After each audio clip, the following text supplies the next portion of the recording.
भले ही आपने रोड की खस्ता हालत को लेकर अनेकों परेशानियां होते जरूर सुनी और देखी होंगी, लेकिन उधम सिंह नगर के सुनखरी कला ग्राम में फौजियों का एक गांव ऐसा भी है जहां रोड ना होने से युवाओं के रिश्ते तक नहीं हो पाते हैं। यदि शादी के रिश्ते हो भी जाते हैं तब रोड की खस्ता हालत को देखकर रिश्तों की डोर टूट जाती है। आरोप है कि राज्य गठन के बाद 3 गांवों को जोड़ने वाली रोड अभी तक नहीं बनी है, जबकि इससे पूर्व सत्ता पक्ष में विधायक रह रहे थे। आपको बता दें कि नानकमत्ता विधानसभा की ग्राम सुनखरी कला में सैकड़ों परिवारों से अधिक फौजियों के परिवार भी रहते हैं, जहां जब चुनावों का वक्त आता है तब नेता गांव तक वोट मांगने पहुंच जाते हैं, लेकिन चुनाव के बाद फिर उन गांवों में लौटकर शायद ही जाते हैं। एक ऐसा ही कुछ हो रहा है ग्राम सभा सुनखरी कला धूमखेड़ा कोदाखेड़ा के ग्रामीणों के साथ। इन 3 गांवों को जोड़ने वाली सड़क बदहाल है। खास बात तो ये है कि इन क्षेत्रों में 120 से अधिक फौजियों के परिवार भी बसे हुए हैं। इसके बावजूद कोई जनप्रतिनिधि इस सड़क की सुध लेने को तैयार नहीं है। 18 साल पहले बनी सड़क के पुनर्निर्माण की मांग पूरी न होने पर अब ग्रामीण हुंकार भरने पर मजबूर हैं। इतना ही नहीं बल्कि इस गांव में रोड नहीं होने की वजह से युवाओं के रिश्ते तक नहीं हो पाते हैं। कई बार तो ऐसा हुआ है कि रिश्ते होने के बाद रोड की वजह से रिश्ते खत्म हो गए हैं। साथ में ये भी एक अहम बात है कि सूबे के मुख्यमंत्री पुष्कर सिंह धामी का गृह क्षेत्र है, उसके बाद भी रोड अपनी बदहाली पर आंसू बहा रहा है।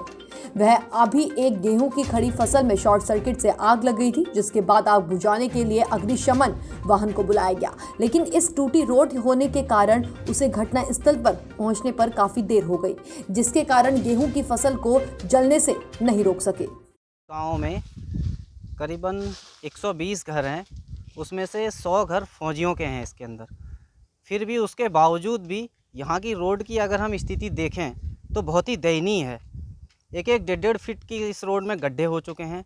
इसमें चलना बहुत ही दयनीय स्थिति हो गई है। स्कूल जाते बच्चों को इतनी दिक्कत होती है। हम आते हैं घर पे, हमें कोई टैक्सी कोई टुक ले जाना नहीं चाहता है, बोलता है सर उस रोड में बहुत बेकार है, हम उस रोड में नहीं जा सकते। आप भी फौजी हैं? हाँ जी। तो इस रोड की दशा बहुत ख़राब हो चुकी है।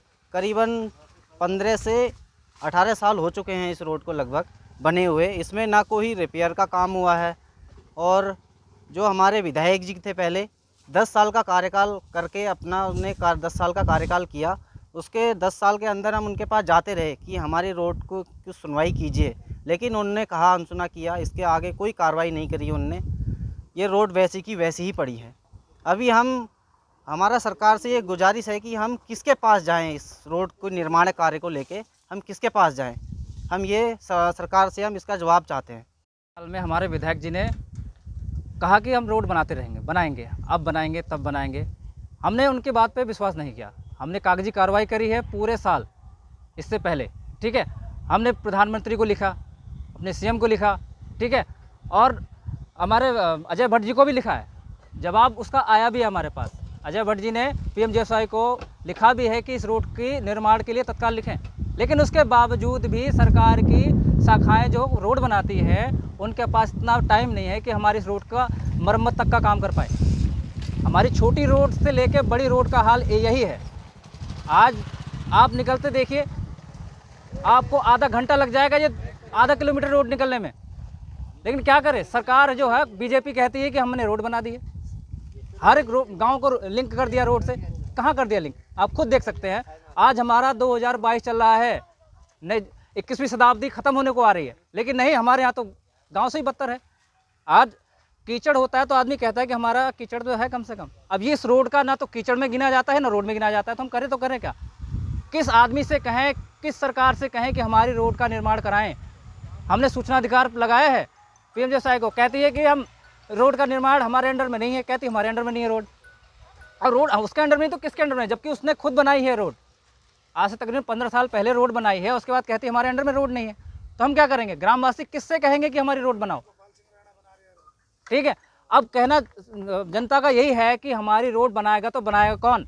हमारे पड़ोस में हमारे सीएम साहब रहते हैं, ठीक है, उनको तक हमने लेटर लिखा है, ठीक है। उनको लेटर लिखने के बावजूद भी ना उनके ना नुमाइंदे देखने को आते हैं यहाँ पर, ना उनका कोई विधायक यहाँ देखने को आया। अब हमारी पूरी यही कहना है कि इस रोड का निर्माण कब होगा तो कब होगा, और हो पाएगा कि नहीं हो पाएगा इस सरकार से। तो वास्तविक बात है, क्योंकि हमारी ग्राम सभा इसका एग्जाम्पल मैं एक बहुत नज़दीकी एक उदाहरण आपको देता हूँ। पिछले हफ्ते हमारे ग्राम सभा में शॉर्ट सर्किट से खेतों पे आग लग गई थी। 25 एकड़ फसल जल के राख हो गई और अग्निशमन वाहन को यहाँ तक आते आते 1.5 घंटे लग गए थे।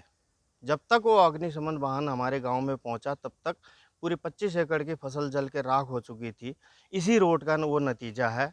अगर ये रोड ठीक होती तो शायद अग्निशमन वाहन हमारे 10-15 मिनट के अंदर पहुंच जाता और शायद आग पे काबू पाया जा सकता था।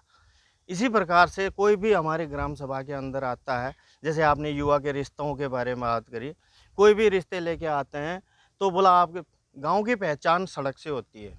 जिस ग्राम सभा में सड़क अच्छी है उस गांव की समझो कि अच्छी एक रेपुटेशन है। बट हमारे ग्राम सभा में इतनी बुरी सड़क है, इतना बुरा हाल है कि सुबह स्कूल जाते जाते कई बच्चे साइकिल से गिर जाते हैं, बच्चों की साइकिल पंचर हो जाती है, स्कूल पहुंचते पहुंचते लेट हो जाते हैं वो। फिर भी यहाँ पिछले 15, 20, 18 साल से प्रशासन ने कोई सुध नहीं ली इस रोड की। ये है कि अब PMGSY की रोड है, ये PMGSY की है तो किसी जनप्रतिनिधि को तो आगे आना पड़ेगा ना, उसको बताना पड़ेगा PMGSY को। तो PMGSY को लिखो तो बोलते हैं कि जनप्रतिनिधि लिख के देंगे तो काम शुरू होगा। अब किसी को बोलो तो बोलते हैं हमारे अंडर आती नहीं है, PMGSY की है। तो कोई ना कोई तो होगा इसका रखवाला, किसी न किसी को तो आगे आके काम करना पड़ेगा।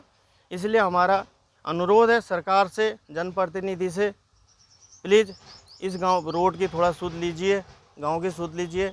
नितिन गडकरी जी बहुत बड़े दावे कर रहे हैं, चाइना, हम आधे घंटे के अंदर अभी चाइना पहुंचने की ताकत रख सकते हैं, लेकिन कम से कम हमारे घर पहुंचने की रोड तो बना दीजिए। चाइना तो फिर जाएंगे।